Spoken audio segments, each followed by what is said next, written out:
I don't even recognize my life from a year ago, and the fact that I'm about to put it all out there feels both terrifying and cathartic at the same time. So, bear with me as I unravel the story of how a simple relationship turned into something that almost destroyed my life. It all started with Jasmine.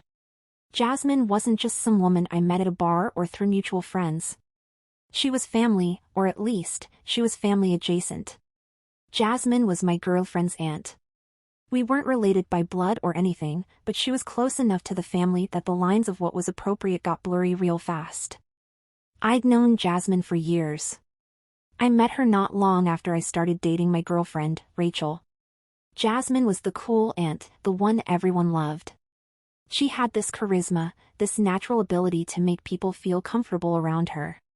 Whenever there were family gatherings, she was the one everyone gravitated towards. She was older than me by a solid 10 years, but it never felt like there was that much of a gap between us. We just clicked. At first, I didn't think much of it. I was just the boyfriend of her niece, and she was just the aunt I saw every now and then. But as time went on, things between Jasmine and me started to change. I don't even remember exactly when it happened. It was like a slow burn, something that crept up on me when I wasn't looking.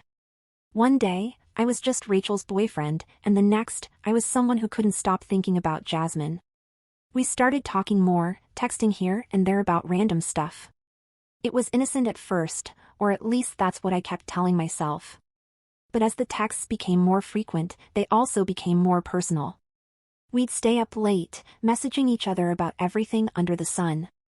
We talked about our dreams, our fears, things we wouldn't share with anyone else. It was like we were building our own little world, one that existed separately from our lives outside of those conversations. I remember the first time things really crossed the line. It was after one of those family gatherings. Rachel had gone home early because she wasn't feeling well, and I stuck around to help clean up. Jasmine and I were in the kitchen, washing dishes and joking around like we always did. But then, out of nowhere, she reached out and touched my arm. It was such a simple gesture, but it sent a jolt through me like nothing else. I looked at her, and there was something in her eyes that I hadn't seen before, something that made my heart race. Neither of us said anything about it at the time, but we both knew that something had shifted. From that moment on, there was this unspoken tension between us, this electric undercurrent that neither of us wanted to acknowledge, but neither of us could ignore either. It wasn't long after that when we finally caved. I don't even remember who made the first move, but one day we were talking, and the next, we were kissing. It felt wrong and right all at the same time. I knew I shouldn't be doing this, I was still with Rachel, and Jasmine was her aunt, for God's sake, but I couldn't stop myself. The pull I felt toward her was too strong, too intense to resist. We decided to keep it a secret. I mean, what else were we supposed to do? We both knew the fallout would be catastrophic if anyone found out. I'd lose Rachel, and Jasmine would be ostracized by her family. It wasn't worth it. Or at least, that's what we kept telling ourselves as we continued to sneak around. It was a rush, at first, the whole sneaking around thing. There was something thrilling about it, like we were living in our own little world where nothing else mattered.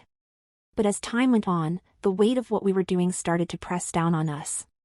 Every time we saw each other at family events, we had to act like nothing was going on, even though all I wanted to do was grab her hand and run away. It was exhausting, but we kept at it because, somehow, it was worth it. Then Mark came into the picture, and everything fell apart. Mark is Jasmine's nephew, her older sister's son. He's around my age, maybe a year or two younger, and we were pretty tight. We went to the same college, hung out with the same crowd, and did a lot of the stupid stuff college guys do together. I never really thought much about him outside of our friendship. I certainly never thought about him in the context of Jasmine and me. Looking back, I realize how naive I was.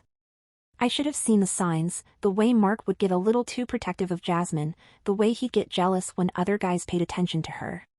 But I was so wrapped up in my own world with Jasmine that I didn't notice. I just thought Mark was being a typical overprotective nephew. I never imagined he had actual feelings for her, feelings that would lead to everything blowing up in our faces. Mark was supposed to be away at college, so Jasmine and I never really worried about him being around. We had our routine down to a science. I'd go over to her place when I knew it was safe, and we'd spend a few precious hours together, just the two of us. It wasn't ideal, but it was all we had. One Friday, I went over to Jasmine's after work. We had planned a quiet night in. Nothing fancy, just dinner, maybe a movie, and then some time in bed. It was supposed to be one of those rare nights where we could relax and just enjoy each other's company without worrying about who might find out. We were lying in bed after dinner, talking about everything and nothing, when we heard the front door open. Jasmine and I froze, our hearts pounding in unison. "Who's that?" I whispered, my voice tight with fear. Jasmine's face went pale as she listened to the footsteps coming down the hall. "It's Mark," she whispered back, her voice barely audible. My stomach dropped. Mark was supposed to be away at school. What the hell was he doing here? I didn't have time to think, let alone react, before Mark appeared in the doorway. The look on his face when he saw us lying there together was a mix of shock, disbelief, and fury. "What the hell is going on here?" Mark shouted, his voice shaking with rage. "George? What the F*** are you doing with my aunt?" Jasmine tried to say something, to explain, but Mark wasn't listening.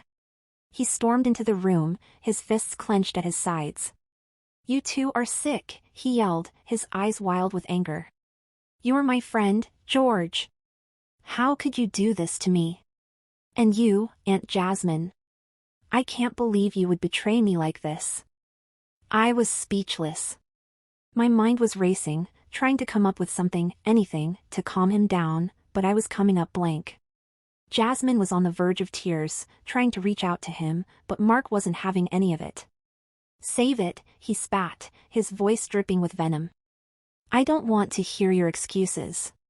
You think you can just sneak around behind my back and get away with it? Not a chance." That's when I realized this wasn't just about him being angry at me for hooking up with his aunt. This was something deeper, something more personal. Mark was in love with her, and he felt betrayed in the worst possible way. I tried to talk to him, tried to explain that we never meant to hurt him, but he wasn't listening. His eyes were locked on mine, and I could see the hatred there, the cold, calculating rage that made my blood run cold. "You're dead to me, George," he said, his voice cold as ice. "I'll find a way to get rid of you if it's the last thing I do."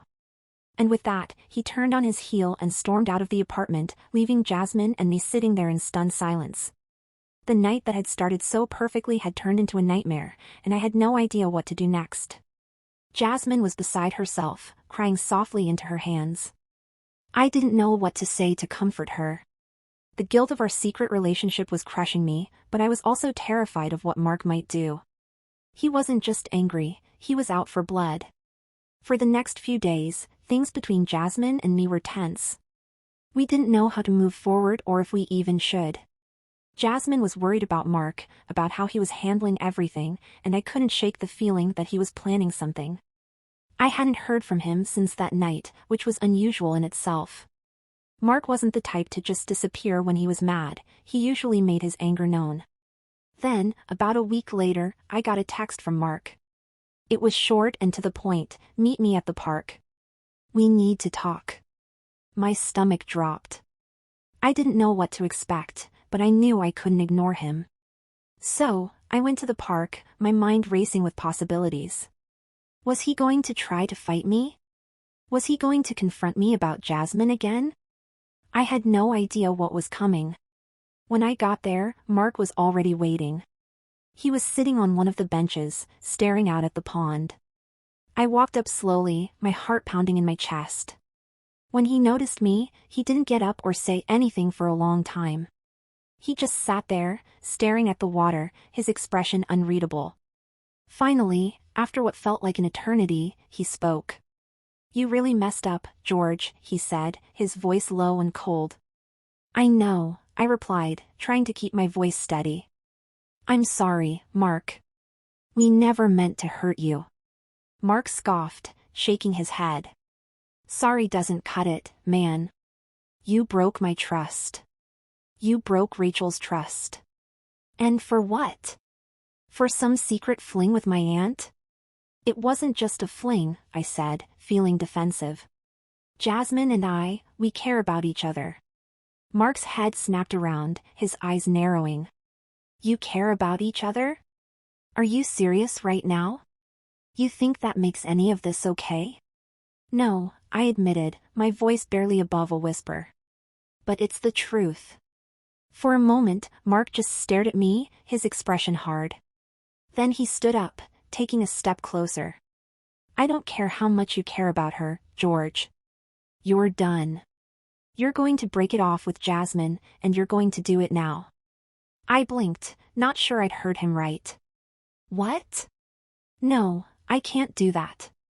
You will do that, Mark said, his voice deadly serious. Because if you don't, I'm going to make sure everyone knows what you've been up to. I'll tell Rachel, I'll tell my mom, I'll tell the whole damn family. And when I'm done, there won't be anything left of you, George. You'll be out of Rachel's life, out of our family, and out of a job. I'll ruin you. I felt like I'd been punched in the gut. The room seemed to spin around me as I tried to process what Mark was saying. He was serious. He was actually threatening to destroy my life if I didn't break up with Jasmine. I knew he had the power to do it, too. One word from him, and everything I'd built would come crashing down. But then, just as I was about to cave into his demands, something clicked in my mind. A memory from years ago, back when Mark and I were still in college.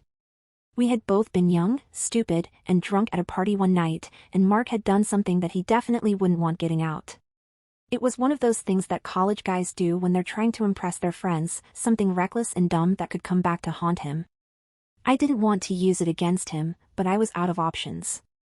I couldn't just let him destroy my life, not when I had something that could keep him in check. So, I took a deep breath and looked Mark in the eye.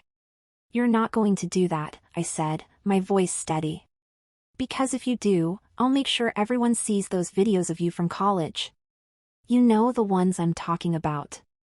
Mark's eyes widened in shock, and I could see the fear flash across his face. For a moment, I thought he was going to lose it, but then he just clenched his jaw and glared at me. You wouldn't dare, he hissed. Try me, I replied, standing my ground. I don't want to do this, Mark. But if you force my hand, I will. I'm not going to let you ruin my life. Mark didn't say anything for a long time.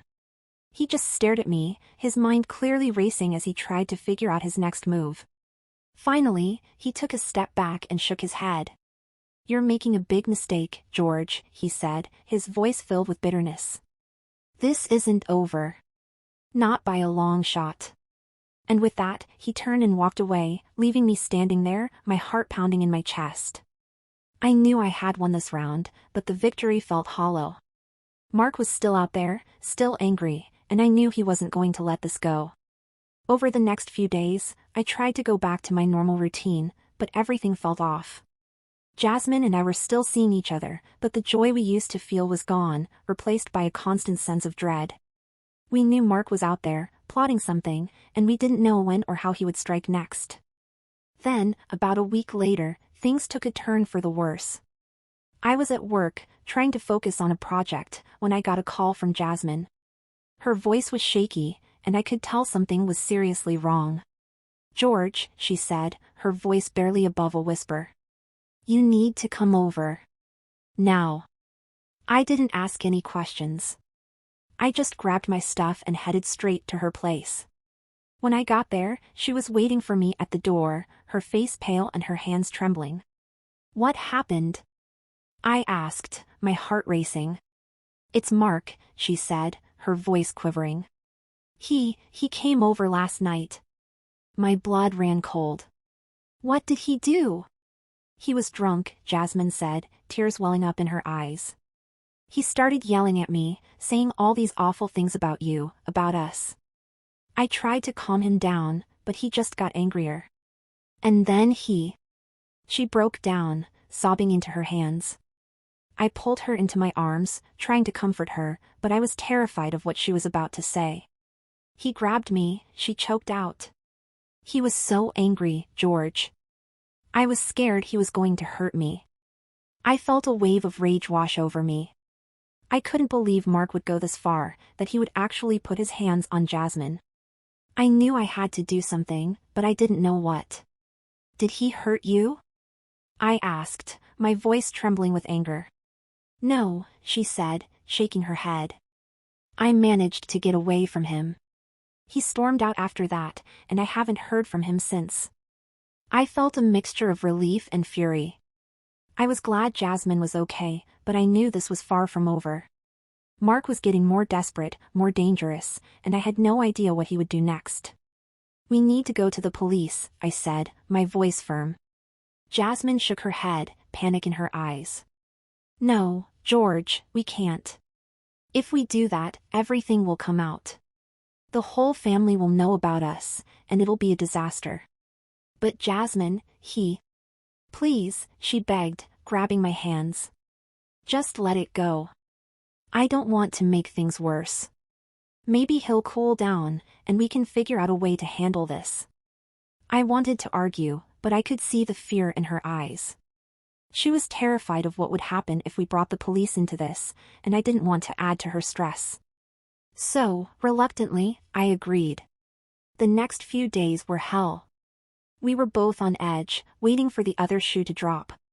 I tried to keep my cool, but the constant fear of what Mark might do was eating away at me. Every time my phone buzzed, I jumped, half expecting it to be Mark with some new threat. Then, one night, everything came to a head.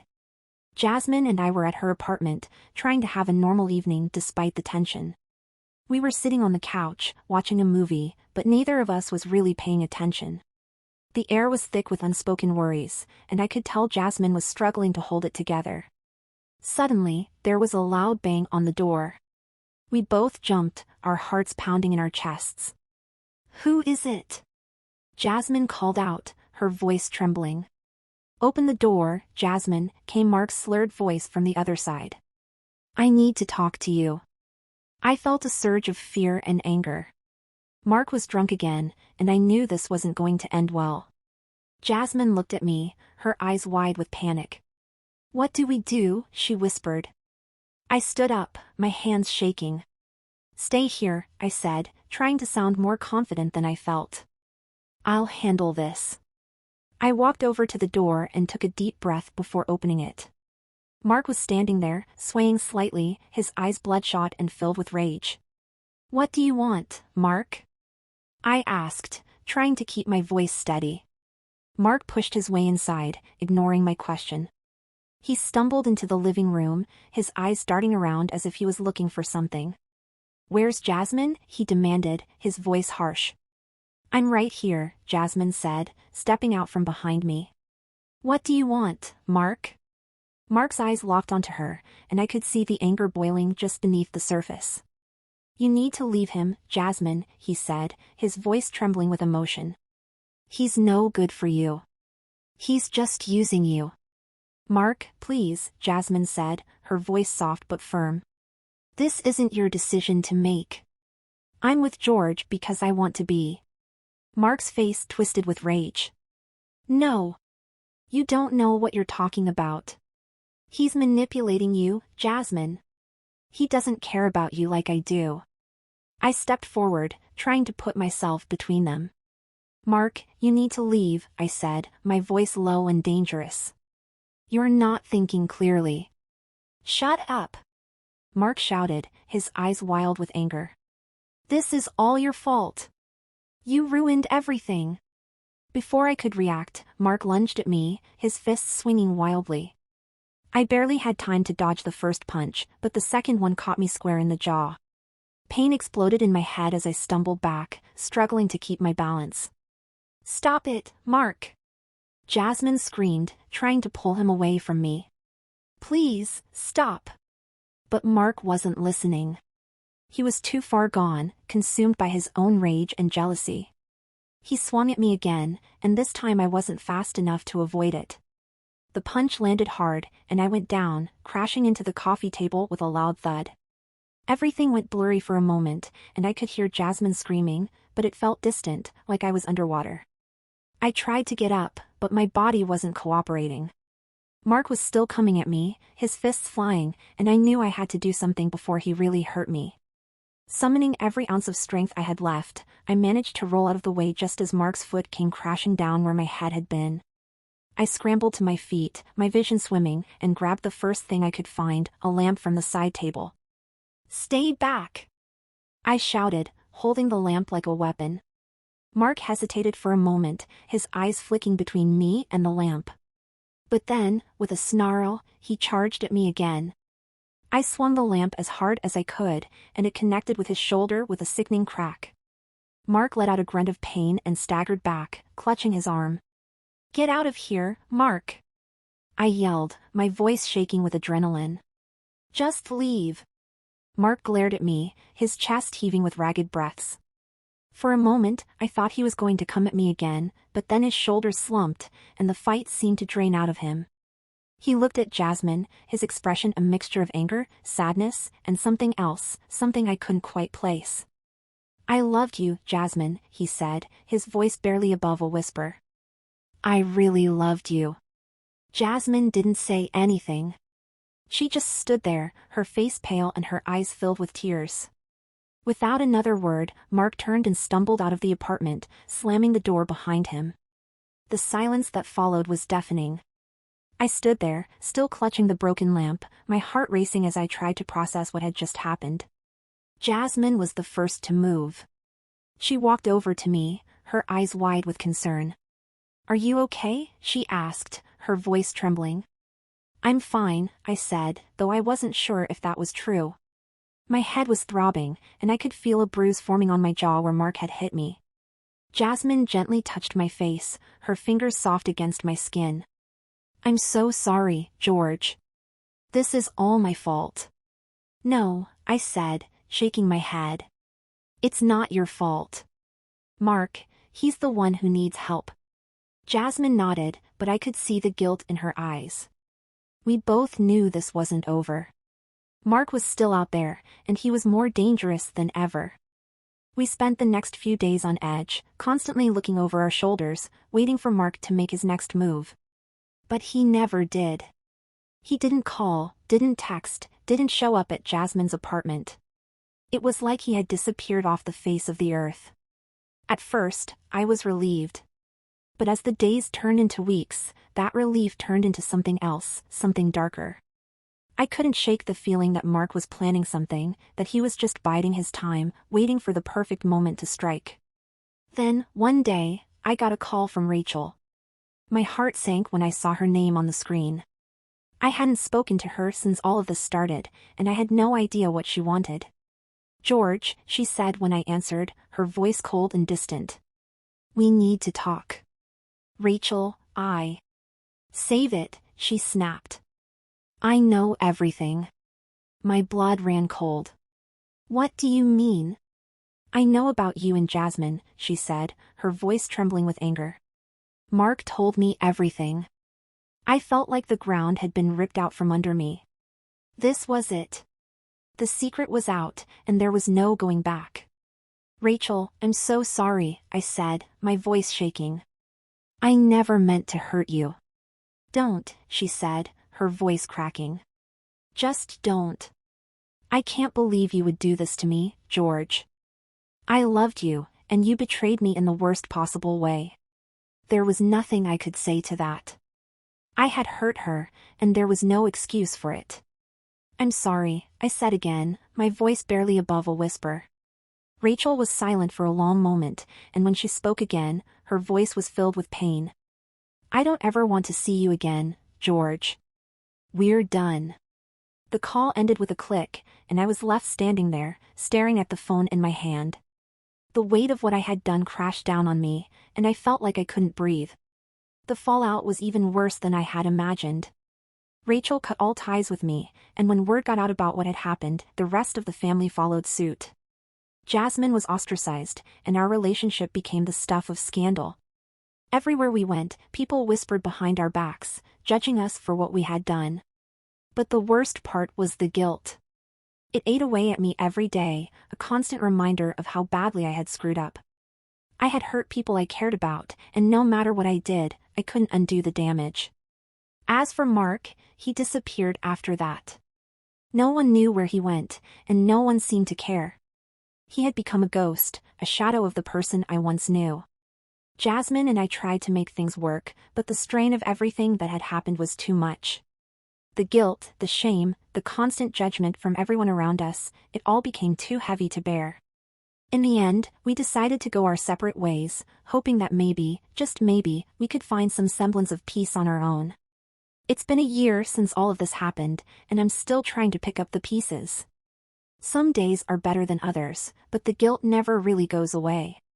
I've lost so much because of my choices, and I'm not sure I'll ever be able to forgive myself for what I've done. But I'm trying. Every day, I'm trying to be better, to learn from my mistakes, to move forward.